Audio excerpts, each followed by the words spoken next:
Hey, and welcome back. मेरी क्या बताऊँ हाल चाल यार।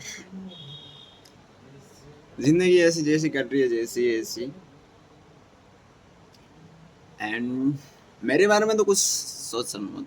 आपके बारे में आज बात करनी है। एंड अपना हाल चाल भी बता देना यार। थोड़ा अपना तो देख रहे हो यार डेली। एंड आज मैंने आज लास्ट है इस चैप्टर इस बुक लास्ट है। इसमें बहुत सारे लास्ट लास्ट में वो क्या बोलते हैं वो shortcut to distinction by Lowell Thomas ना। ये एक ओरिजिनल बुक जो ये बायोग्राफिकल डाल करनी की थी डाल करनी गई जो कि ऑथर है इस बुक के।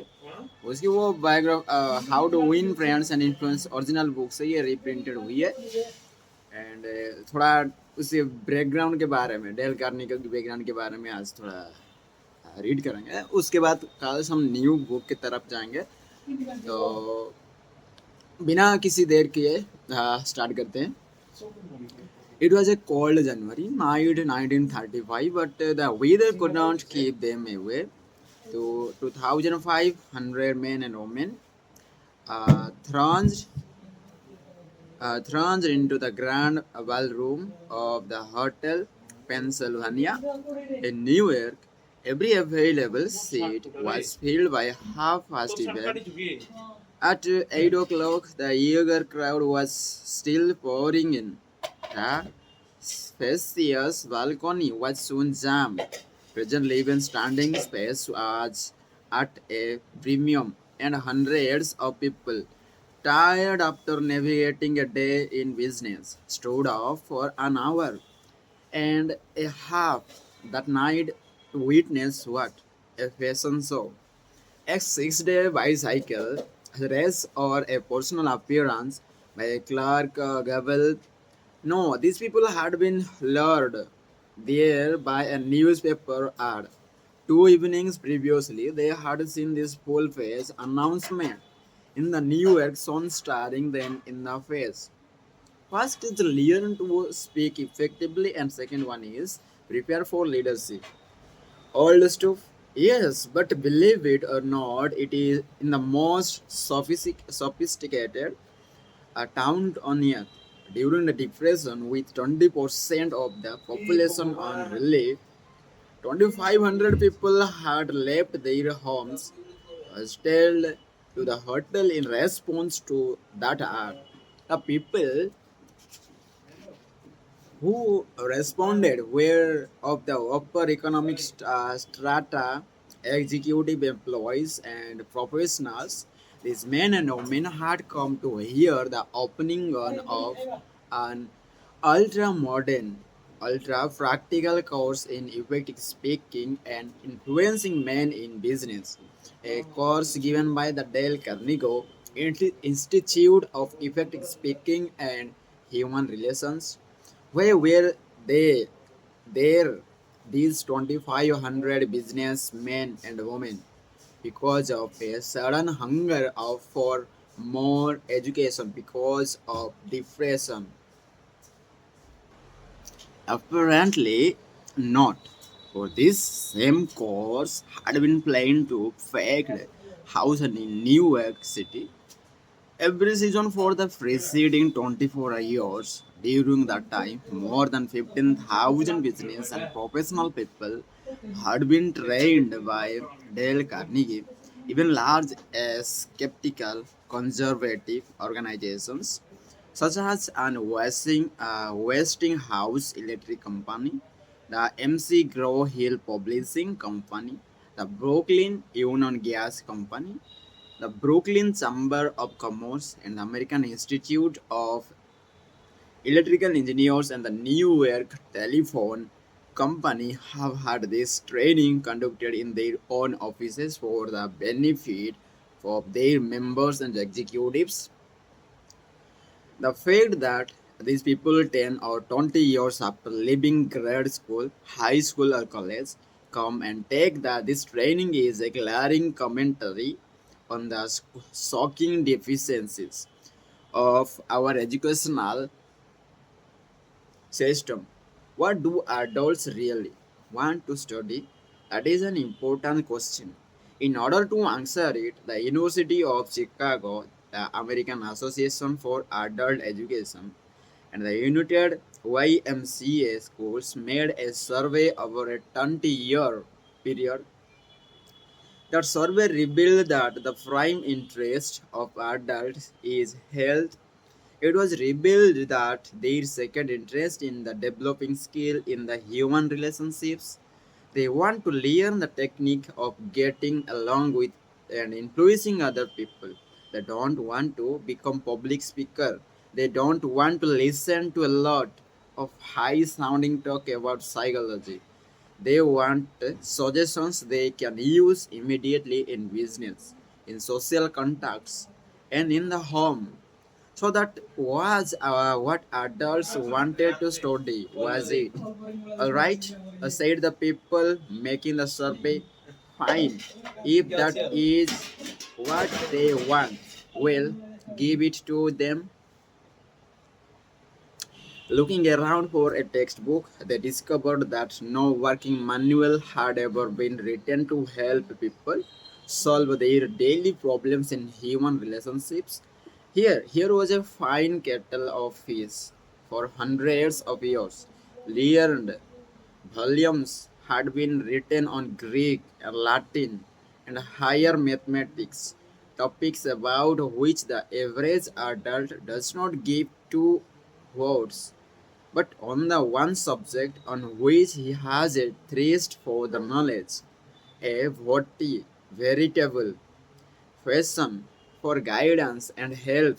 Nothing is explained. The presence of 2,500 younger adults crowding into the grand ballroom of the Hotel Pennsylvania in response to a newspaper advertisement. Here, apparently, at least, was the thing for which they had long been seeking. Back in high school and college, they had pored over books, believing that knowledge alone was the open sesame to financial and professional reward. But a few years in the rough and tumble of business and professional life had brought sharp disillusionment.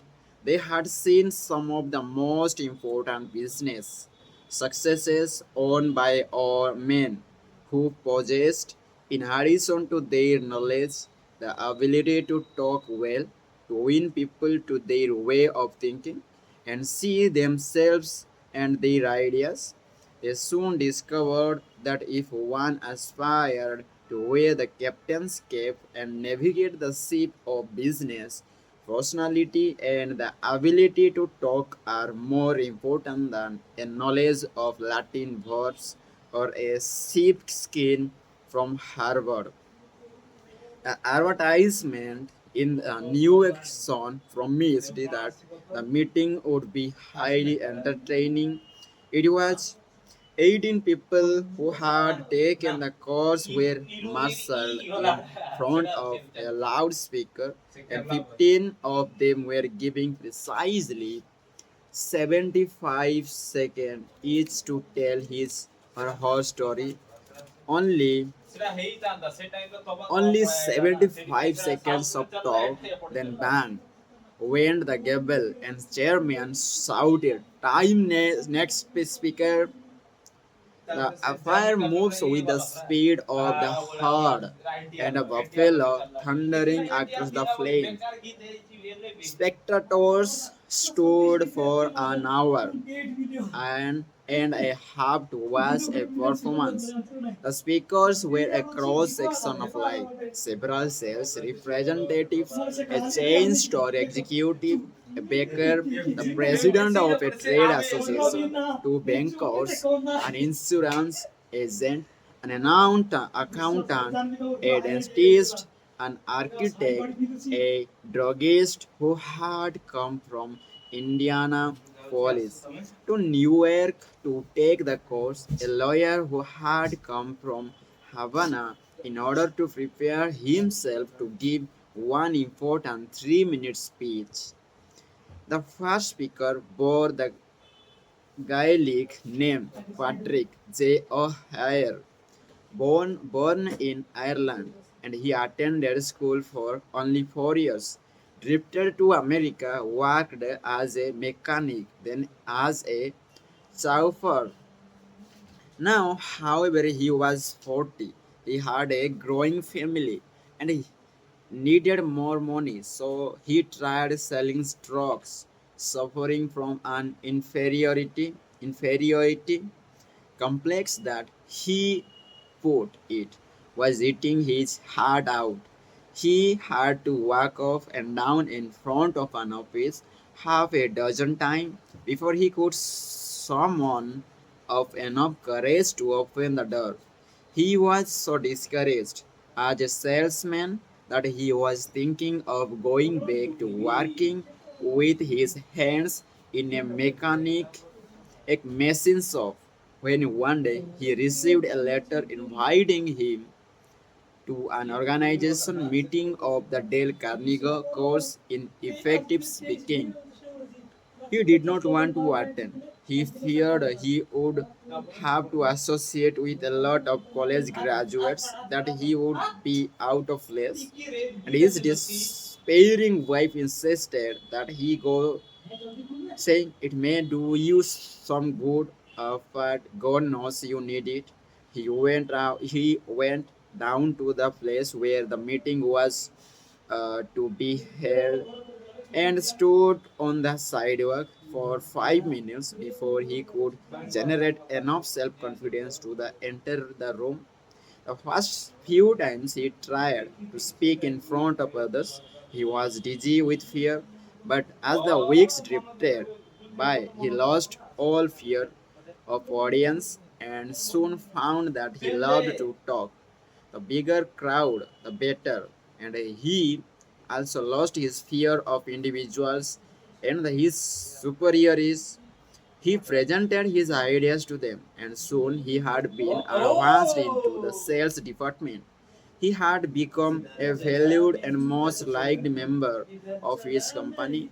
This night in the hotel, Pennsylvania, Patrick O'Hare stood in front of 2,500 people and told a gay, rollicking, rollicking story of his achievement.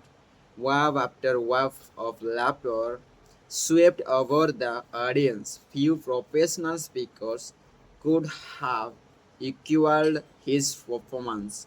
The next speaker, Godfrey Mayer, was a gray-headed banker, the father of 11 children. The first time he had attempted to speak in class, he was literally struck dumb. His mind refused to function. His story is a vivid illustration of how leadership gravitates to the persons who can talk. He worked on Wall Street, and for 25 years he had been living in Clifton, New Jersey. During the time, he had taken no active part in community affairs and knew perhaps 500 people. Shortly after he had enrolled in the Carnegie course, he received his tax bill and was infuriated by what he considered unjust charges. Ordinarily, he would have sat at home and farmed, or he would have taken it out in grossing to his neighbors. But instead, he put on his hat that night, walked into the town meeting, and blew off steam in public. As a result of that talk of indignation, that his citizens of Clifton, New Jersey, urged him to run for the town council. So, for weeks, he went from one meeting to another, denouncing waste and municipal extravagance. There were 96 candidates in the field. When the ballots were counted, lo, Godfrey Mayer's name led all the rest. Almost overnight, he had become a public figure among the 40,000 people in his community. As a result of his talks, he made 80 times more friends in 6 weeks than he had been able to previously in 25 years. And his salary as councilman meant that he got a return of 1000% or a year on his investment in the Carnegie course. A third speaker, the head of a large national association of food manufacturers, told how he had been unable to stand up and express his ideas at meetings of a board of directors. As a result of learning to think on his feet, to astonishing things happened. He was soon made president of his association, and in that capacity, he was obliged to address meetings all over the United States, excerpts from his talks were put on the Associated Press, were and printed in newspaper and trade magazines throughout the country.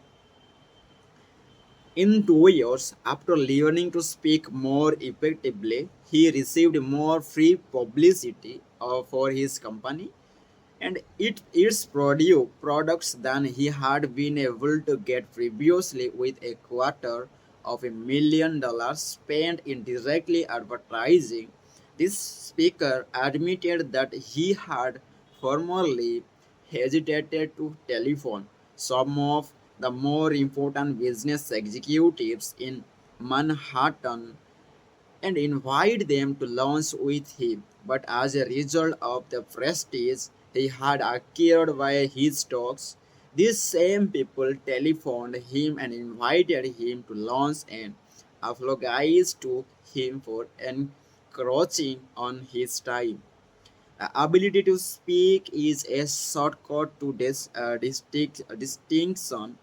It puts a person in the limelight, raises one head and shoulders above the crowd, and the person who can speak acceptably is usually given credit for an ability out of all proportion to what he or she really possesses.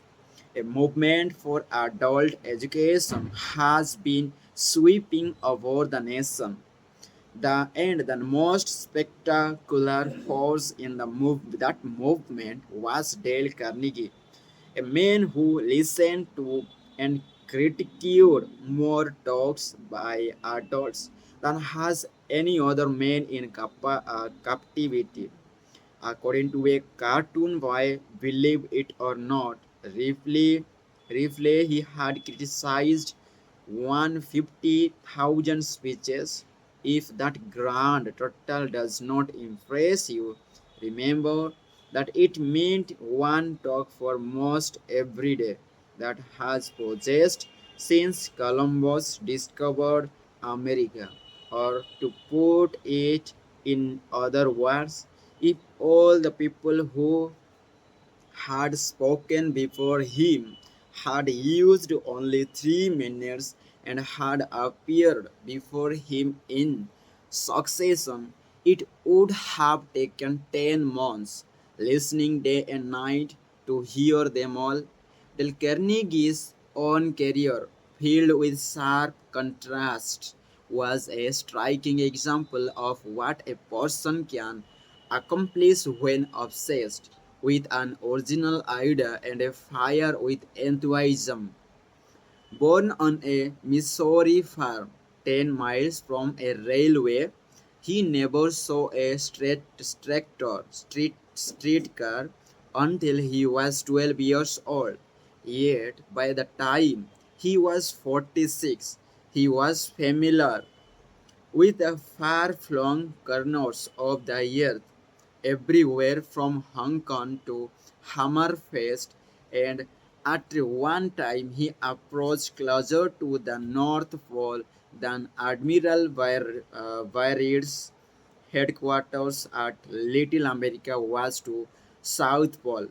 This Missouri lad who had once picked strawberries and cut levers for 5 cents an hour became the highly paid trainer of the executives of large corporations in the art of self-expression. This erstwhile cowboy who had once punched cattle and branded calves and ridden fences out in western South Dakota, later went to London to put on shows under the patronage of the royal family.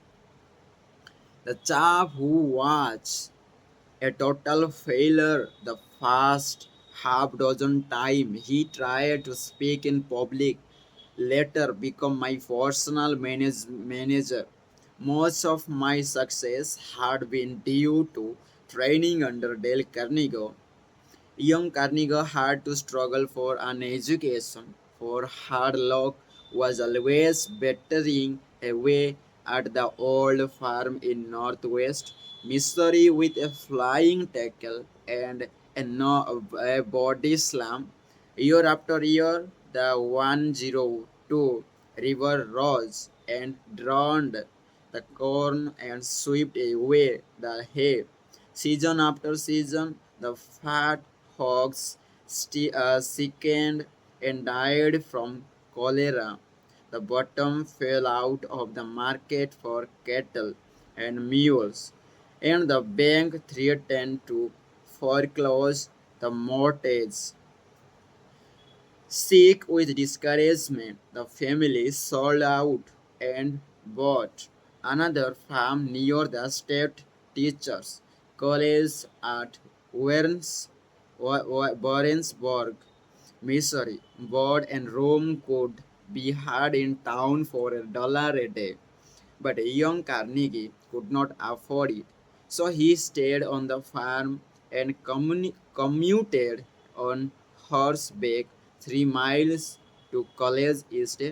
At home, he milked the cows, cut the wood, fed the hogs, and studied his Latin verbs by the light of social quail lamp until his eyes blurred and he began to nod. Even when he got to bed at midnight, he set the alarm for 3 o'clock. His father bred pedigreed dark Jersey hogs, and there was danger during the bitter cold nights that the young pigs would freeze to death. So they were put in a basket covered with a gunny sack and set behind the kitchen stove. True to their nature, the pigs demanded a hot meal at 3 a.m. So when the alarm went off, Dale Carnegie crawled out of the blankets, took the basket of pigs out to their mother, waited for them to nurse, and then brought them back to the warmth of the kitchen stove. There were 600 students in State Teacher College, and Dale Carnegie was one of the isolated half dozen who could not afford to board in town. He was ashamed of the poverty that made it necessary for him to ride back to the farm and milk the cows every night. He was ashamed of his coat, which was too tight, and his trousers, which were too short. Rapidly developing an inferiority complex, he looked about for some shortcut to distinction. He, he soon saw that there were certain groups in college that enjoyed influence and prestige. The football and baseball players and the chaps who own the debating and the public speaking contest, realizing that he had no flair for athletics, he decided to win one of the speaking contests. He spent months preparing his talks.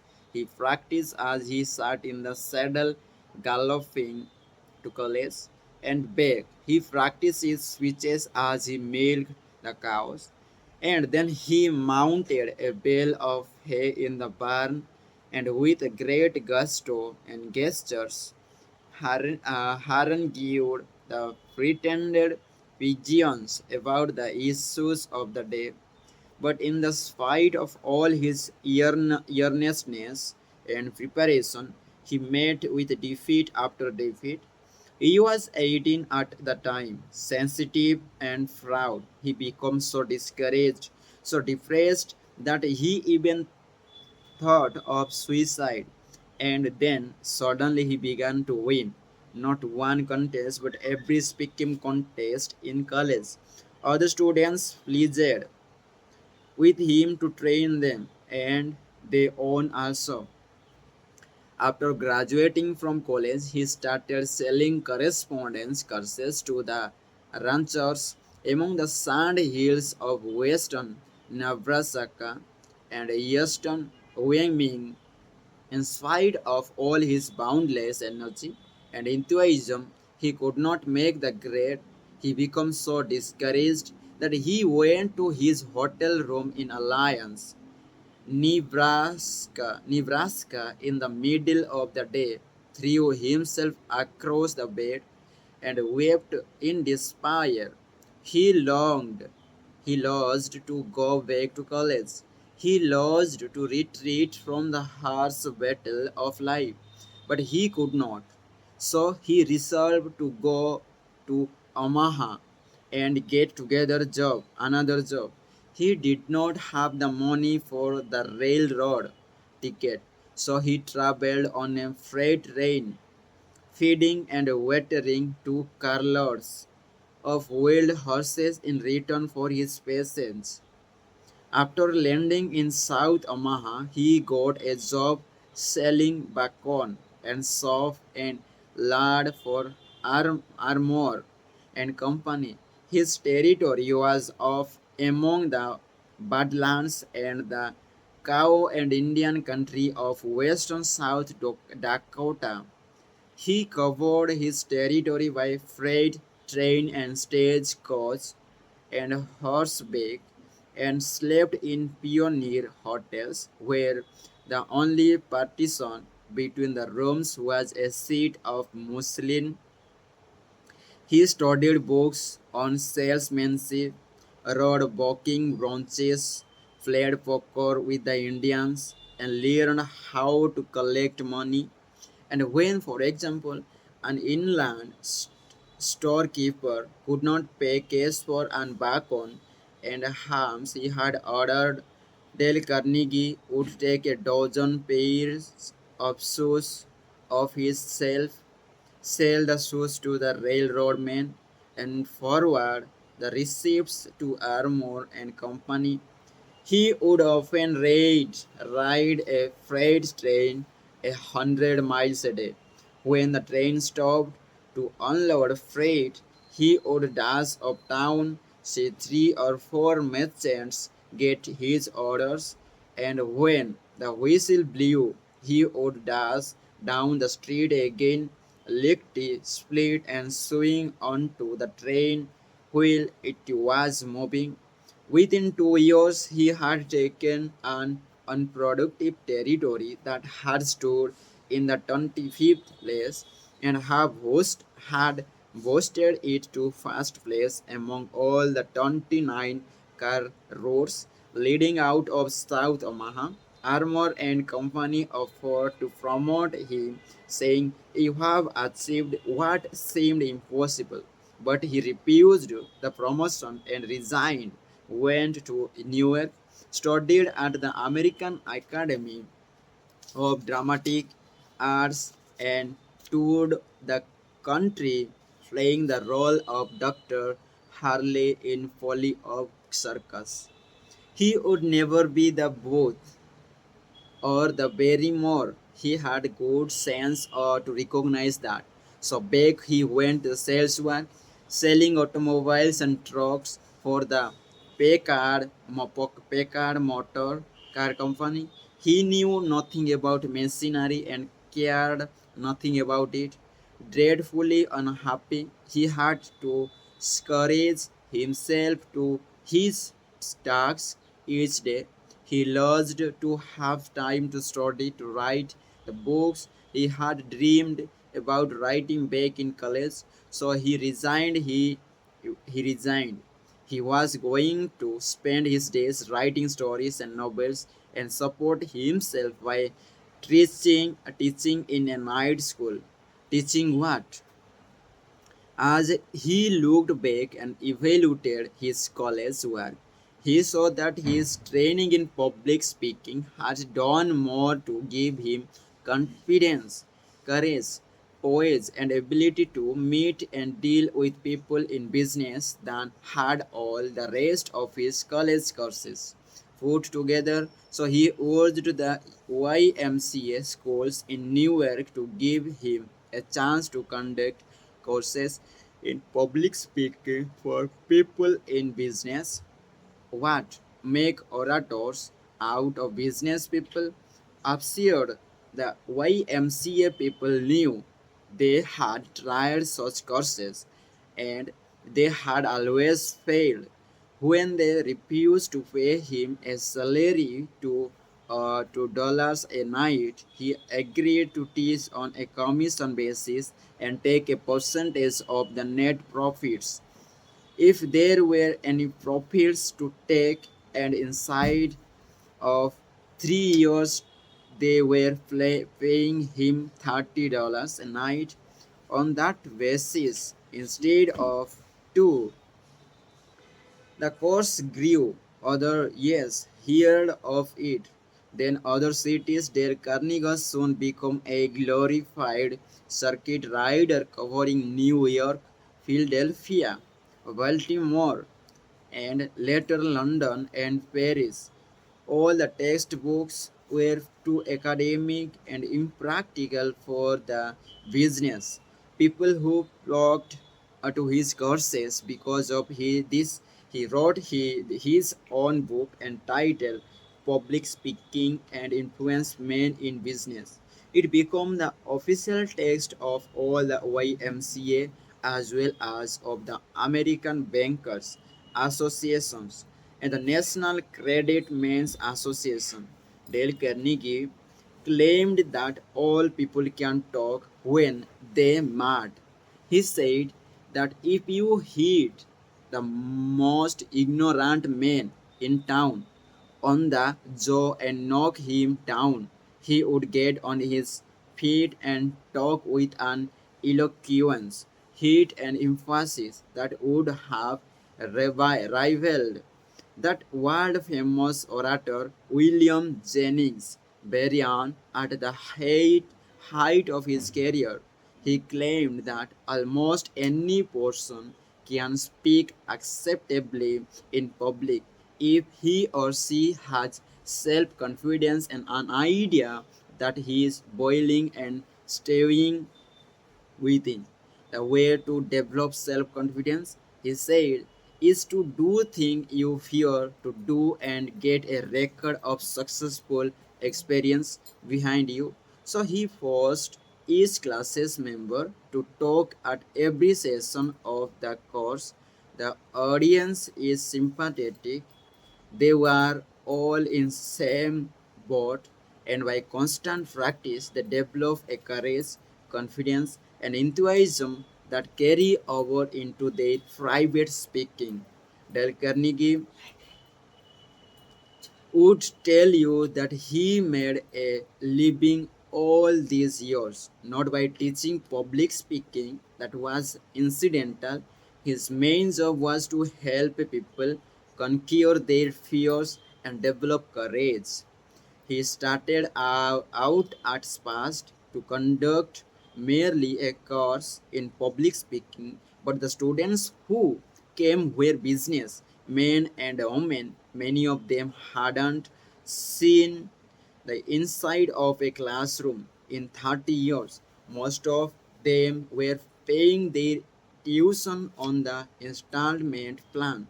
They wanted results and they wanted them quick results. that they could use the next day in the business interviews and in speaking before groups. So he was forced to be swift and practical. Consequently, he developed a system of training that is unique, a striking combination of public speaking, salesmanship, human relation, and applied psychology. A slave to no hard and fast rules. He developed a course that is as real as the missiles, and twice as much fun. When the classes terminated, the graduates formed clubs of their own and continued to meet fortnightly. For years afterward, one group of 19 in Philadelphia met twice a month during the winter season for the 17 years. Class members frequently travel 50 or 100 miles to attend classes. One student used to commute each week for Chicago to New York. Professor William James of Harvard used to say that the average person develops only 10% of his latent mental ability. Dale Carnegie, by helping businessmen and women to develop their latent possibilities, created one of the most significant movements in adult education. Lowell Thomas, 1936, and by the same author, How to Develop Self Confidence and Influence People by Public Speaking, How to Enjoy Your Life and Your Job, How to Stop Erring and Start Living, The Quick and Easy Way to Effective Speaking. These are the books by same author Dale Carnegie, and this is all about the chapter last. Okay, it's not a chapter. This is the biography of Dale Carnegie, written by the Lowell Thomas in 1936. And okay, this is complete. I am glad to myself that I complete this one also, and I am also glad that I could not remember anything. I am happy. I hope you are with mine. Okay, if you see in my channel, there are no videos such kind कि जिसमें कि मैं आप तुम्हारे बारे में बात किया. Only I read in myself. That is give me happy. Okay, when I'm reading books, that's the feelings comes from inside that are awesome. Only there's no words from them. Great feelings and happy emotions are coming. Only wow. Okay. See you next video with another. In next we I have another book that book is a little bit big, but we can okay. That is about the financial. Okay, and next in next video we are going to talk about the financial and okay. Thanks. Thank you.